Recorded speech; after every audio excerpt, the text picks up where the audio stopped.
आलं आणि काय झालं? मी मानतेश्वर हनुमंतराव कट्टीमनी मागासवर्गीय शिक्षक संघटना अक्कलकोट तालुका अध्यक्ष. अक्कलकोट तालुक्याचे प्रभारी गट शिक्षणाधिकारी यांनी शिक्षकांचा प्रतिनियुक्त्या केलेल्या आहे.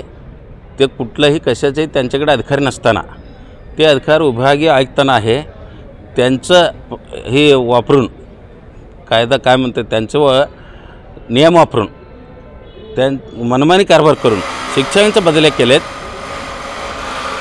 त्या बदल्या अशा केलेत की ह्या कडेचे शिक्षक ह्या कडेला, ह्या कडे शिक्षक ह्या कडेला. कारण एवढंच की ह्याच्यावरून काय सांगता येतो तुम्हाला लक्षात येतो. आता तुम्ही इथं तिकडं त्यांनी तिकडं इकडं आणि बाजूला जागा असताना सुद्धा असं केलेलं आहे. त्यांचे तक्रार माझ्याकडे आले काय कारण आहे? काही कारण नाही आहे. ते मला काय वाटतं आहे त्यांचं कशाचं काहीतरी आर्थिक व्यवहार करण्यासाठी केलं असेल मला असं वाटतं आहे. मग मी माझ्याकडे आले, मी अध्यक्ष असल्यामुळं माझ्याकडे आल्यामुळं मी आता त्यांना मग जाऊन मी गटविकास अधिकाऱ्यांना भेटलो, त्यांच्या मंजूर घेतला होता. मग त्यांनी म्हणलं असं आहे ठीक आहे मी देतो म्हणून त्याचं NK शिक्षण लगेच बदली कॅन्सल केलं. नंतर थोड्या दिवसांनी अजूनही वाढत गेला आमचा म्हणजे कसं बदल्या विरोधात मोर्चा म्हणा संघर्ष म्हणा भेटायचं हे वाढत गेल्यामुळे मग कमीत कमी सर्व जे बदल्या होते अडचणीचे सर्व कॅन्सल करायला लावलो.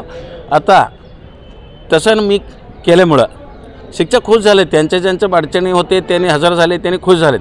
मग ही मी जे केलो त्यांच्या विरोधात केल्यामुळे आता विनाकारण काही कारण नसताना 7 तारखेला काही लोकांना फोन करून सांगून त्यांच्याकडून माझ्या विरोधात ते पत्र घेतलेत तक्रारीचा. पत्र घेऊन ताबडतोब 7 तारखेला तक्रार अर्ज, 10 तारखेला निलंबनचा ऑर्डर माझ्या हातात. त्या मी जे शिक्षकासाठी लढलो त्यासाठी त्याचा वचपा माझा निलंबनमध्ये काढलेला आहे. हा कितपत योग्य वाटतो? काय कारण काय दाखवलं तुम्हाला? का हे बघा चौकशी नाही, मग कुठलंही काही मला विचारण नाही. कारण एवढं म्हणलं की मी शाळेकडे दुर्लक्ष केलं. मग एकही शाळा सोडून दिसत नाही. मी तालुक्यात का जिल्ह्यात माझ्या शाळे 1 नंबर ठेवलो, स्वच्छतेमध्ये 1 नंबर आहे, मग विद्यार्थ्यांच्या गुणवत्तेमध्ये 1 नंबर आहे, झाडे झुडपे सगळे 1 नंबरला माझी शाळा आहे. तरी कसं झालं आहे हे जे आहे आपला मग शिक्षकांच्या बदल्या ह्यात मी भाग घेतल्यामुळं मला निलंबित केलेलं आहे. वरिष्ठांकडे दाद मागितली का? वरिष्ठांकडे दाद मागितलो, शिवसाहेबांना पत्र दिलो, शिक्षणाधिकाऱ्यांना दिलो आहे. माझा ही जे निलंबन आहे ही नियमित नाही आहे, ते कॅन्सल करून माझं परत मला त्याच गावात द्या. काय म्हणणं आहे तो वरिष्ठांचं? वरिष्ठ त्याच्याबद्दल मला काय अजूनही उत्तर दिलं नाही. जवळपास 1.5 महिना झाला आता मला निलंबित करू. भूमिका काय असेल न्यायालयीन प्रक्रिया वगैरे? आता न्यायालयीन प्रक्रिया जाण्यासाठी मी आता पत्र दिलो आहे कुठं ऑफिसला, त्याचं उत्तर मला अजून आलेलं नाही. आल्यानंतर मी आता हायकोर्टात जाणार आहे, हायकोर्टाच्या विरोधात जाणार आहे.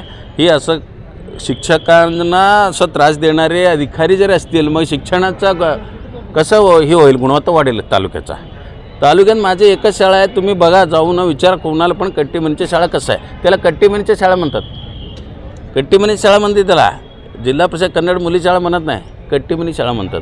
त्या प्रकारे मी शाळा तयार केलेला आहे. म्हणजे असं एका मुख्याध्यापकांना जरी असं विमानाने प्रवास करतो दर वर्षाला मी, गुणवत्तेमध्ये विद्यार्थी आहे माझा, टॅलेंट हंटमध्ये विद्यार्थी आहे, मग स्पोर्ट्समध्ये माझे विद्यार्थी आहे. एवढं असतानासुद्धा मी काय वाईट केलं तुमचा वारंवार मी शाळेकडे दुर्लक्ष केलो असं त्यात लिहितात ह्याच्या निलंबित करण्यामध्ये. एकही मला नोटीस नाही, वारंवार नोटीस देऊनसुद्धा सुधारणा नाही म्हणतात. एकही मला नोटीस नाही आहे, एकही माझ्याकडे त्यांचं काहीच कागद नाही आहे. मीच त्यांना माझ्या शाळेबद्दल दिलं, त्याचं उत्तर एकदाही दिलं नाही. असं कारभार करून शाळेचा सर्व अक्कलकोट तालुक्याच्या शाळेचा सत्यानाश करत आहे गट शिक्षणाधिकारी. त्यांचा निलंबित होईपर्यंत मी का बसणार नाही. आता माझं उपोषण चालू आहे बाहेर. धन्यवाद. नाव सांगून बोला. मी शामराव भिकाजी जवंजाळ, राज्याध्यक्ष महाराष्ट्र राज्य मागासवर्गीय शिक्षक संघटना. महाराष्ट्र राज्य मागासवर्गीय शिक्षक संघटना ही राज्यामध्ये कार्यरत असून शिक्षकाच्या व विद्यार्थ्याच्या हितासाठी झटणारी संघटना आहे. अक्कलकोट तालुक्यामध्ये गेल्या वर्षभरामध्ये गट शिक्षणाधिकारी यांनी मनमानी पद्धतीने 21 प्रतिनियुक्त्या केलेल्या होत्या आणि ते आर्थिक देवाणघेवाणीतून केलेल्या होत्या. त्या बदल्या रद्द करण्यासाठी आमच्या अक्कलकोटचे तालुका अध्यक्ष महंतेश कट्टीमनी सर यांनी आवाज उठवून माननीय मुख्य कार्यकारी अधिकारी यांच्याकडे रितसर तक्रार दिलेली होती. त्याची चौकशी व्हावी म्हणून त्या ठिकाणी आम्ही संघटना प्रयत्नशील होतो. परंतु सदरचे गट शिक्षणाधिकारी यांनी राजकीय वर्धास्त वापरून सदर हे चौकशी दडपण्याच्या पोटी श्री महंतेश कट्टीमणी यांना कुठल्याही प्रकारची ग्रामस्थांना तक्रार नसताना किंवा महंतेश कट्टीमणी सरांच्या बाबतीत कुठली चौकशी समिती न नेमता किंवा कुठल्याही पद्धतीची नोटीस न देता हे चौकशी किंवा त्यांच्यावरची कारवाई दडपण्यासाठी अधिकाराचा गैरवापर माननीय गट विकास अधिकारी अक्कलकोट यांनीही केलेला आहे. तरी सदर या ठिकाणी जे आंदोलन उभं केलेलं आहे की आम्हाला तात्काळ ती चौकशी जी झालेली आहे त्याचा अहवाल द्या आणि तसेच मनमानी करणाऱ्या गट विकास अधिकारी व गट शिक्षण अधिकारी यांना निलंबित करा, यासाठी आम्ही या ठिकाणी उपोषणात बसलेलो आहे. धन्यवाद. साधारण किती दिवसांचं उपोषण? हे धरणे आंदोलन आहे.